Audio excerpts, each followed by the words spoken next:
Hello and welcome to Memoirs of Successful Women. Today I am so excited to be interviewing Anne McKeown, who actually is a neighbour of mine. Don't you find it fascinating when you meet people all around the world just doing business and life as you come in these modern times?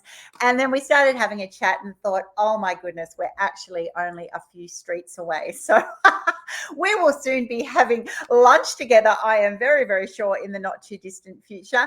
But let me tell you about Anne. She's a highly regarded mindset coach and the founder of 2M Power Coaching. She specialises in empowering women to reignite the spark in their life and work by shifting the psychological barriers that hold them back. She's developed a step-by-step process for success that she shares with individuals and teams that she works with.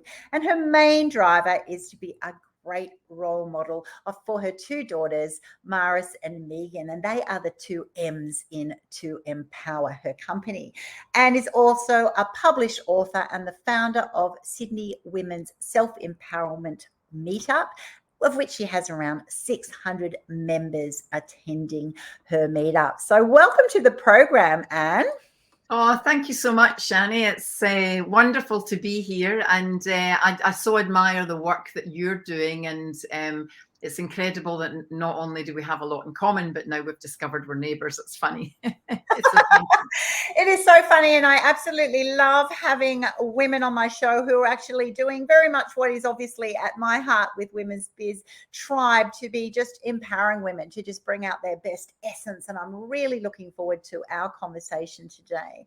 And I know that you have had a very interesting journey. You're a woman who actually, I'd love to hear about your history, but I also know that you started your business at around age 50. So those listening in, it is never too late. And I'm often saying that, going, don't worry, you haven't missed the boat. The most amazing things happen with women after 50 for a variety of reasons. So how about you just introduce yourself to the listeners? Tell us a little bit about yourself and how you got to the journey of where you are today. Yeah, well, I suppose it was in two parts. I actually find as we go through life, we have different breakthroughs and breakdowns at different times. And one of those was when I was 50 and my kids were leaving home. Obviously, I'm not from Australia, so I started to feel a bit lonely and a bit lost, because I'd been a housewife for a lot of years. I'd done a lot of voluntary work. I'd helped in the school. But I kind of felt as if I'd lost my identity. And I'd lost my confidence as well. And that's when I started to reach out and help other women. Prior to that, early in my life, my boyfriend was killed in a car crash. And that was another life-changing event for me that made me look at what was my life all about. At that point, I was working in corporate and very driven to make money and to be the corporate chick.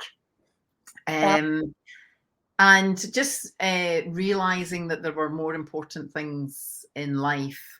And I think now in my 50s, I'm really able to enjoy that sense of just taking each day as it comes and giving back, and the pleasure in giving up back, and particularly in helping the next generation.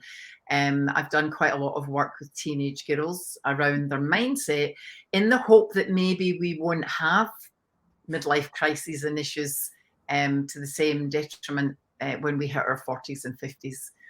Yeah.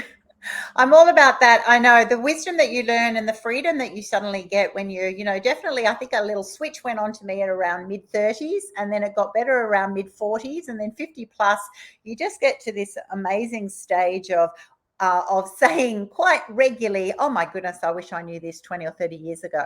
And you wonder, is that, something that you actually have to have your own journeys? Or certainly I believe, you definitely do need to do that to have your own experiences and learnings that are true to you, but you can certainly help people a lot along the way. And I totally relate to that, that phase that I know many people listening in are in, that you just, you're working your butt off, you're working, you're hoping to be good enough, you're hoping to climb that ladder. You can get so lost in the busyness. And then usually it is just something random that happens, we'll call it an X factor, I suppose, a moment that then just makes you take stock and go, oh my goodness, is this it? Is this my life? And then also in a time of trauma that you had, who am I anyway? It just rocks your whole existence. So I'd love you to share, if you're able to share, about that time then when your boyfriend was killed, and what you learned about yourself or in that time to sort of really create that, shift for you to go, well, who is Anne? And then now what does it take to actually lean into who Anne truly is, if you know what I mean? Yeah, no, well, thank you. Well, the death within itself was sudden. It was a car crash. But after he died, I discovered he was married and had been living a double life. So that was a real shocker, because I suddenly not only was carrying grief, but then guilt and shame, because I started to think, golly, now I'm somebody's mistress. How could I be so stupid? How did I not see the signs? All the lies, had I been living a dream? And where at work I was this really capable young gun making my mark, my personal life was just a shambles. And so it kind of made me reevaluate. And I decided to leave the corporation, because at the time, my boss had asked me to sack quite a lot of people. I'd been working with them for 8 years, helping them build their individual businesses. And I remember going in and saying to them, but I can't do that. They wanted to get rid of licensees and bring in managers because they would pay a lot less for them. And I said to him, but I can't do that. And he said, well, if you don't, someone else will. And it was funny because I really admired my boss at the time. And so these two men in my life, my boss and my boyfriend, both kind of deceived me and challenged my values and everything. And both of those incidents happened in the space of a week. So it was like the universe is trying to tell me something. I'm really just not on the right path. So I just decided to quit my job, and I had saved quite a bit of money, and really I just needed to get away from everything, from all the reminders and all the pressure. And I decided to do some voluntary work. And I went to work in Zimbabwe, helping blind people that needed cataracts, and a bit like what Fred Hollows does here in Australia. And my job was to raise funds, to get a team together, and to basically roll out the whole project. And we had volunteer nurses and doctors come from the US. It was called the Surgical Eye Expedition. It's CSEE. And during that, the reward that I got from people that suddenly had vision, the gifts that they were giving were things like singing us a prayer of thanks, because they had no money. That real human connection and that sense of making a positive difference in someone else's life, it was priceless. Like no salary could give me that sense of satisfaction and well-being and making a difference in the world and who I was meant to be. And so I think then that sort of changed the direction that I was going to take. And I ended up traveling altogether for 3 years. I went to India and I did some work with lepers. I actually came to Australia and I was working for with some people that were homeless through the St. Vincent de Paul Centre. And it was the time in my life when I had the least materially, but I was probably the most content within. Incredible, isn't it? And what did your daughters notice about you during that time? How old were they, and were they thinking, oh my gosh, mum's now gone loopy and gone off traveling and trying to sort of a bit of an eat, pray, love, trying to find yourself moment? Or was it that they were totally there with you and went, it's actually exciting to see who you truly are? Well, at that point they weren't around, so that happened before I had kids. But they saw the whole shift when I hit 50. And I think at that point they did think I'd gone a bit crazy, because I'd gone from being this homemaker to suddenly, I want to do more for me. I want to start a meetup. I want to help other women. You guys have to help with rosters at home, with cooking and cleaning. And I felt like I'd gone from being Cinderella to wanting to be Superwoman. And there was just this, I think it's the hormones, isn't it, that we end up with more testosterone or something. And I still felt at 50 like I hadn't the energy and the drive that I had when I was 25. I totally relate to that. Yeah, like my mum, when she was in her 50s, seemed very old. But I think our generation, maybe because we're going to live longer, but I felt I could do something for the next 30 years and enjoy it. And so initially my girls were pretty resistant because they were having to step up and do more. But now, sort of, that was 7 years ago actually, they now say, oh wow, mum, look at what you've achieved and what you've done. And because I'm happier, they actually benefit, my husband as well. Everybody benefits from the fact that I'm doing something that I enjoy. And so I'm less of a martyr. I think I had gone through a stage of being woe me, and I was a real martyr about everything, and I wasn't very pleasant to be around. And I love your openness to share that, because I was actually having a chat on another podcast this morning that I was on about this very topic, that we, as mums, we can become, all into our kids and our our family life and everything. And then this kind of weird passive aggressive thing can sort of happen, that I'm totally, irreplaceable. Everybody needs me. I've got a badge of busyness on my chest and I'm totally there. But then also you can get quite narky and defensive, because deep down it's kind of like going, but I do want to break and I don't know who I truly am, and and it's exhausting all the time. And then, so I totally relate. And I know that so many millions of other women around the world are going, yes, I totally get that feeling. But then it's also really hard to give that up and shift, and also to appreciate, as you said, that your girls will then, other people will be impacted by that. So when we have those moments, which on paper, you go, yeah, that's right, you shouldn't be, just totally self-sacrificial all the time. You should be owning your own self and going off and doing things that are important to you. But it's also hard because other people go, well, hang on, what about me? They don't necessarily like the new you. They're surprised by it, and it also then has consequences to them, such as making their own lunches and beds and bits and pieces. And although they get to the end of that journey and suddenly go, oh yeah, I'm so proud of you, mum, it's not always that easy when you're just activating, when you just start. And I think it also helped them realize that no matter what age you are, you don't have all the answers and life's not easy. I think often kids think, oh, parents, just life's easy for them. And as my girls were going through university and I was starting my business, we used to have this little thing that when they came home at night, we would do a kind of a thumb like this. And if we'd had a good day, we would do a thumbs up. And if we were having a terrible day, we would do a thumbs down. And I remember the first time I did a thumbs down, they were like shocked.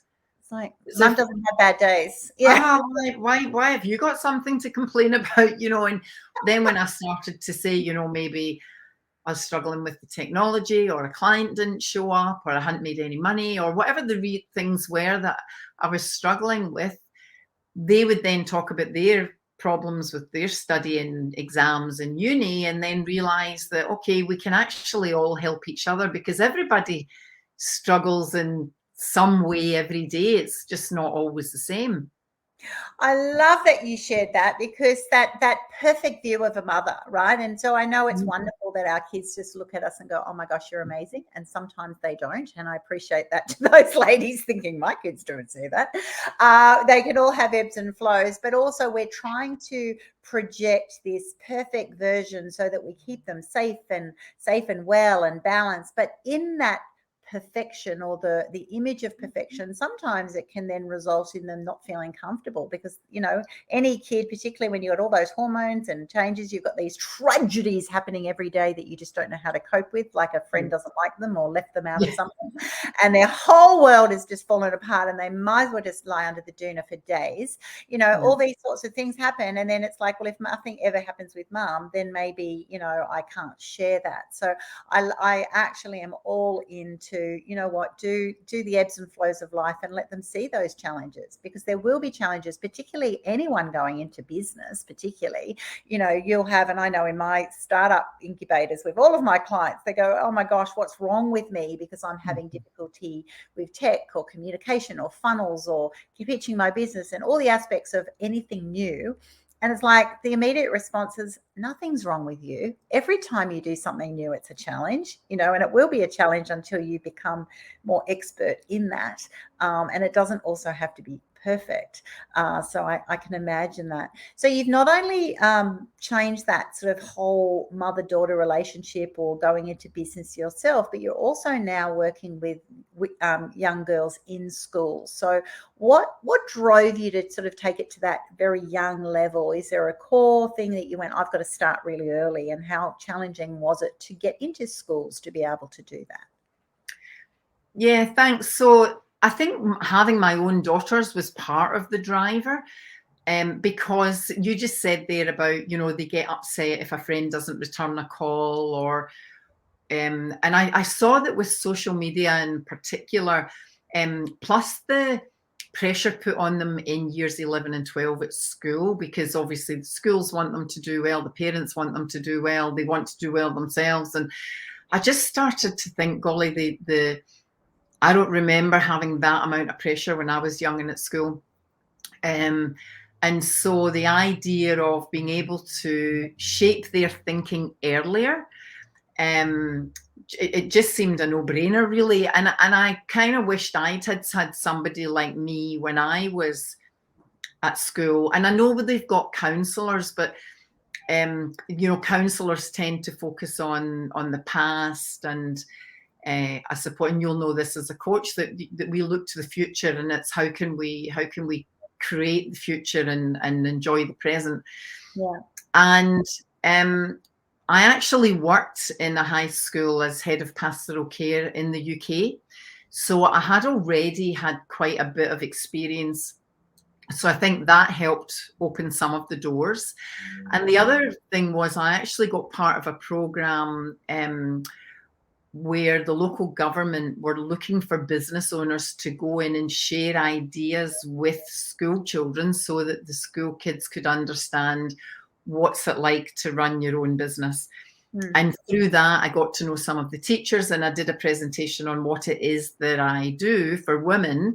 And they were saying, oh, that would be great for our kids as well. So that's kind of how I got in there. And then, as you all know, reputation really is that once one door opens, someone can recommend you. And Absolutely. And if you get results, then people want you to come and do more of the same with their group. What have been the biggest surprises to you from what you wanted to share with the girls? Often we go in with our recipe of, okay, you need to know this, and I think this would be helpful for you. And then, the biggest tip in business is always ask your clients, what do they actually need and what are they receiving?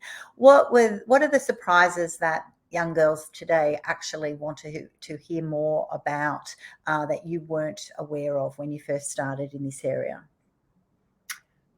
I would say labeling was one of the biggest things, like how they see themselves as labeled by society and how they label themselves. So they saw themselves labeled as too emotional, too fat, too skinny, too weak, too whatever.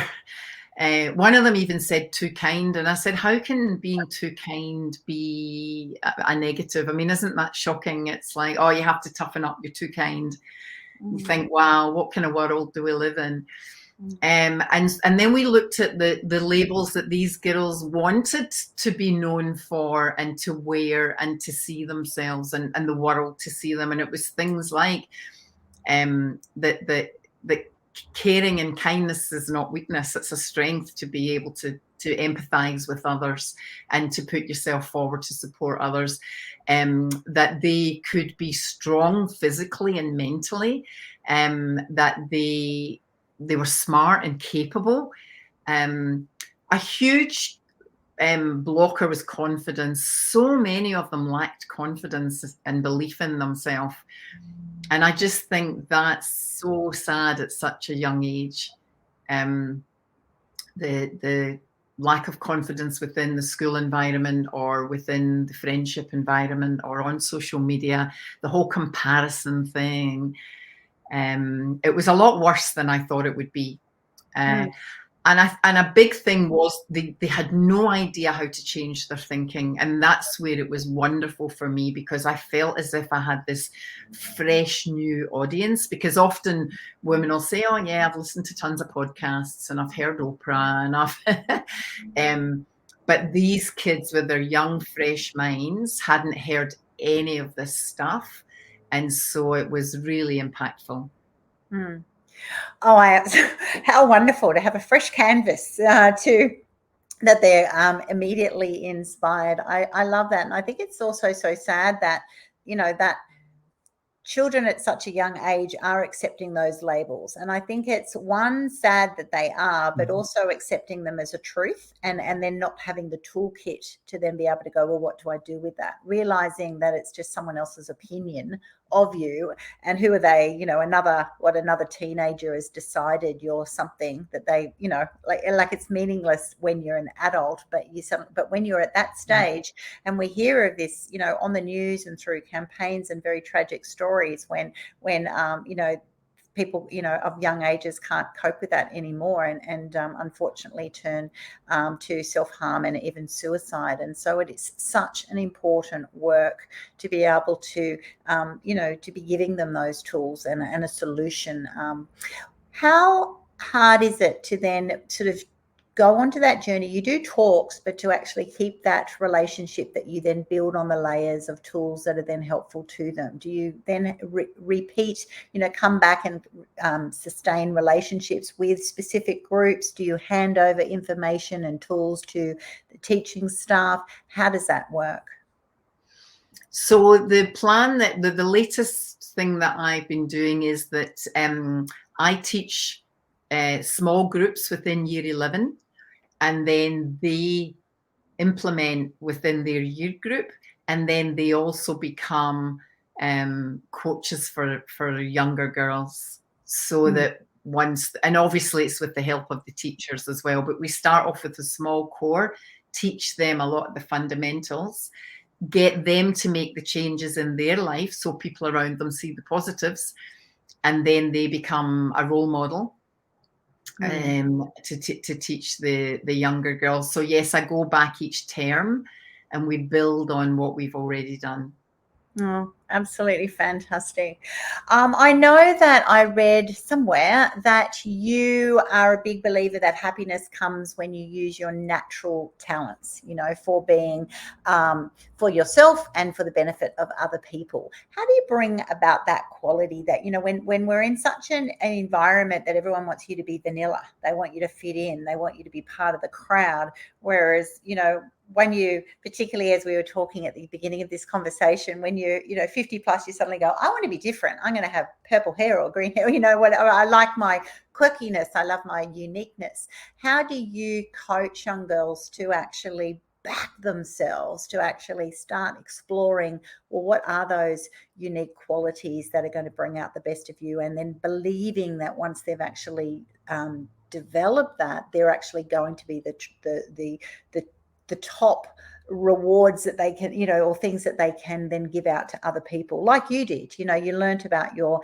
generous and kind self, and when you were on your overseas time, and then you then realize that you were able to use those qualities and also give back to other people. Yeah, so I basically talked about playing to your strengths. And your natural kind of God-given abilities, because that's when our confidence grows, when we know we're good at something. And so for some of the girls it was sport, for some of them it was being generous, for some it was debating. They all had something that they were good at. The problem is at school they're expected to be good at everything. And so we started with focusing on your strengths and your natural abilities, and then watching the confidence grow from that. And I talked about being a sheep, and do you just want to be the same as everyone else, and not be a tall poppy and play low so that you blend in?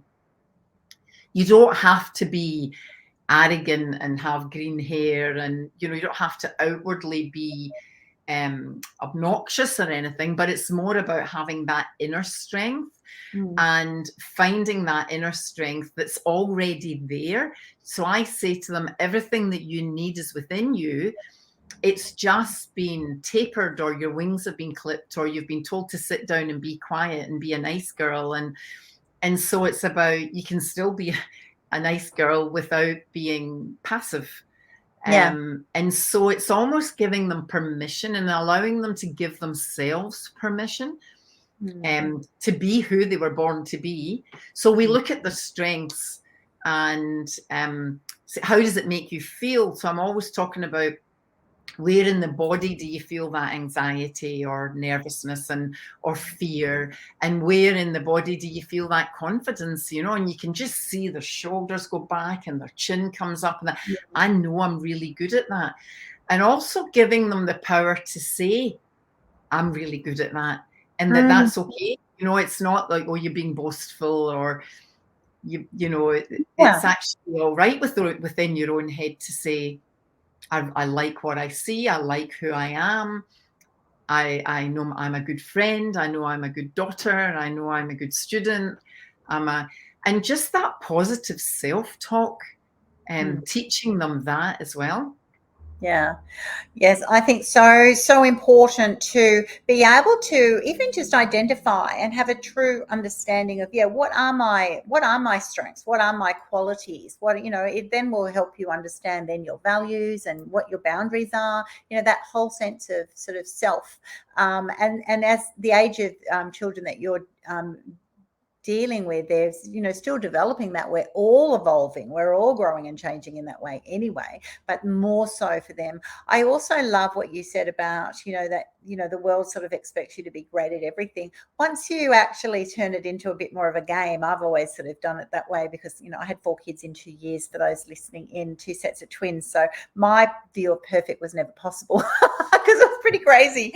And I think that actually was a saving grace by default, because I then sort of had very much I used to laugh and go, well, this is my strong moment, so don't blow it, don't ruin it for me, because I'm not so great at all these other things. And in a way it kind of worked though, and it sort of I never realized the power of that, because it allowed me at a younger age, I think, to actually realize that I had certain things that I was good of, and I was quite happy to say them, and also appreciating that I had weaknesses. We all have weaknesses. It doesn't mean that there'll be weaknesses forever. Sometimes some of those you'll grow and develop, and others you go, you know what, I'm just not into it, not interested. So if I was in the school environment, I might go, I don't mind going to that swimming carnival, but I'm certainly not going to do art or the athletics. I'll leave that to someone else who's great at it, and so everyone has their moment, and that translates as we, then mature and go into the working environment, right? You've got to be able to, go for that job and say, I'm extremely strong in this area, 1, 2, 3, 4, 5,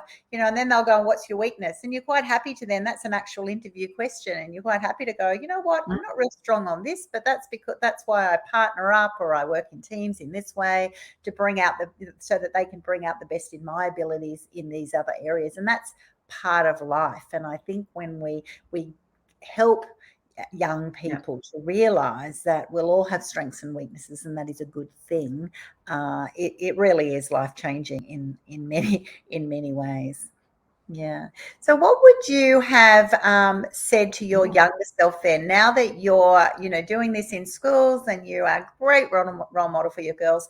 What would have changed for you? Do you think, would you have had a different career journey? Would you have been more wise to the issues like boyfriend surprises? Do you think much would have changed, and in what areas would you have been different?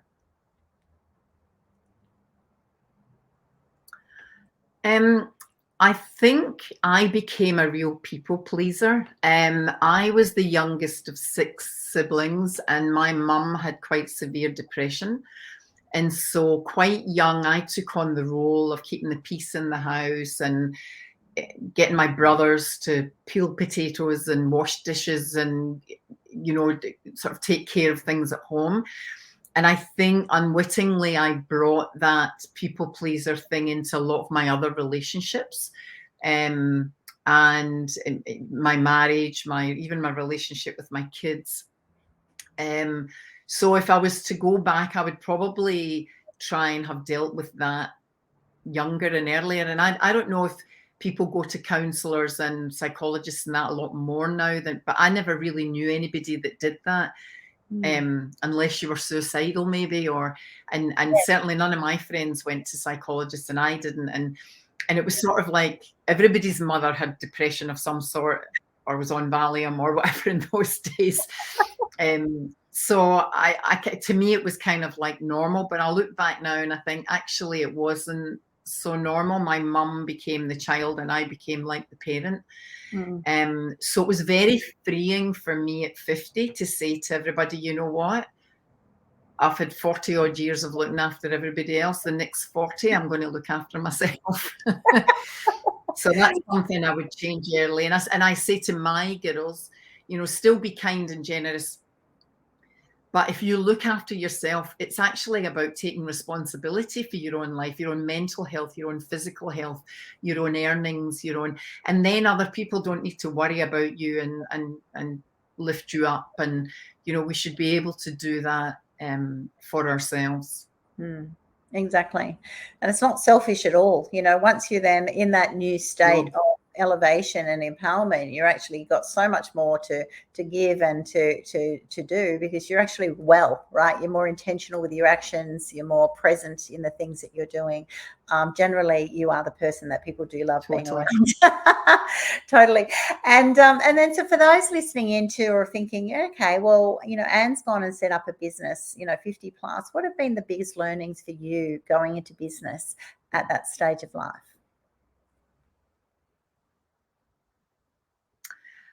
Oh golly, there was so much to learn. I was not at all good at technology, so I suddenly had to learn how to do Facebook ads and LinkedIn connections and all the social media marketing side of business. When I started my Meetup, it was quite easy, and we just met in person, and I'd send out an email to people. And then the more that things grew and the more people would say, oh, but if you're a business owner, you should do this and do that.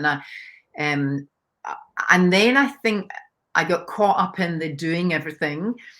And I started to not enjoy it because, again, I wasn't playing to my strengths. My strengths are the speaking and the coaching and the inspiring.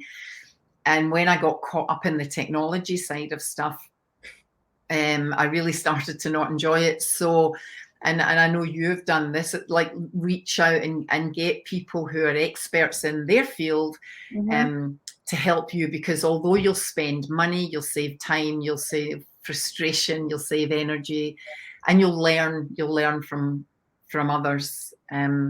So I found that very difficult. But I also, some people have said to me, have I found it hard as an older woman to get started? And in a way, I haven't.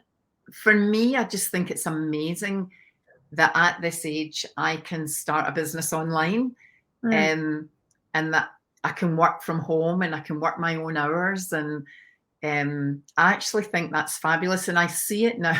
I had one funny story of a girl. She was probably in her 30s, and I was coaching her through some stuff, and she said, "Oh, Anne, it's so nice to have an older woman that can help me." And I'm looking over my shoulder, going, "Where's the older woman?" She means me, and I was like, "Oh no!" And initially I was a bit shocked, and then I thought, right, I'm going to take this as a positive, and I'm going to become a woman of wisdom.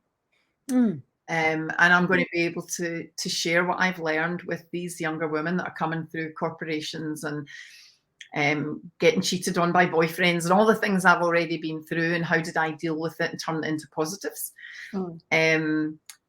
So I actually think we're very blessed to be able to do what we do in this day and age. Yeah. So wonderful, so wonderful. And yes, I know if we were bolder and braver, or had technology at our hand in those earlier years for us, it would have made our life a lot easier. When you know, right, when you how many hours you had traveling, to the city, to just transport. Yes. Lunch hours that you have to take extends the day, instead of just doing things now. Oh my gosh, it really would have just rocked my world to be able to have those opportunities. There's other challenges, of course, and we can always sort of, think things are easier now. Some things are, and some things are harder, as we've chatted about today. So when people go to your website, McKeown.com, what are they going to find when they reach out to you? What's the experience going to be? What can you offer them in your services? Oh, well, thank you for asking. I actually have a free book that they can download. It's called How to Take Back Control of Your Life. And it was basically when I started my Meetup, the women there said to me, how did you turn things around? How did you manage your kids and your husband, and without divorcing everybody? And so I just put together, I had to go back and think about it. What did I do? Because at the time it was a kind of natural progression. But there's lots of questionnaires within that book. There's lots of things that can help listeners to look at where they're at and where they want to be and how they might be able to get there. I also have a mini video series, which is sort of like 10 steps to success, because I work with business owners as well. And how did I start my business and get it to grow? And I also offer a free 30-minute sort of quick discovery session. If somebody's a bit stuck and not sure how to move forward, then they can contact me, and I'm very happy to. I love people, I love women, and so I love being able to kind of help them problem solve. So please contact me if that a 30-minute session would be of help, because I actually thoroughly enjoy doing it. You're in your happy place, and that is so much value that you're sharing at McKeown.com. Like, that's amazing. Download a book, watch some videos, have an opportunity for a 30-minute discovery call, chat, get to know where you're at that time. And so I think that's a very generous sort of giveaway, if you like. And I think for a lot of people, just starting at that first step of just, if you're listening in and go, I'm still unsure of what my next steps are. Sometimes it's really hard to even ask, because you go, I don't know what I want. I don't know what I need at the moment. I want a few things, but I don't know what my true needs are, because I'm actually in a rut and I'm actually stuck. And and I feel like everyone else seems to have it together and I don't. And usually it's because that's right, there's a little missing link that you're not aware of yet. And sometimes it's actually just taking that big bold step to lean in, download an ebook, watch something, just pull yourself out of that comfort zone just a little bit, not too much. Don't freak yourself out, and just take that step. And then when you read it, it then suddenly makes you start thinking, thinking about things in a different way, or even just reaching out and connecting with someone who has, been through those experiences before and is happy to share with you.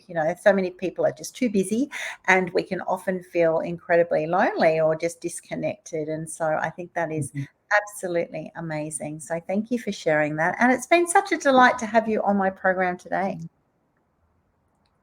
Thank you. I've thoroughly enjoyed it too. And look, I really admire the work that you do. I just think You know, we're kindred spirits, I think, and the work that you do is just incredible. And I believe that women supporting women is more than just a slogan. You know, we have to actually do it in action as well as words, and you do that. Oh, it's such a pleasure. And I just love this platform because every week I get to have conversations with women around the globe and neighbors, as we've found out, and just hear what each other are doing. And there's so many amazing, amazing things that people are doing. And some of them have been completely planned, and others it's because of our lived experience and our journey, and it suddenly takes us somewhere.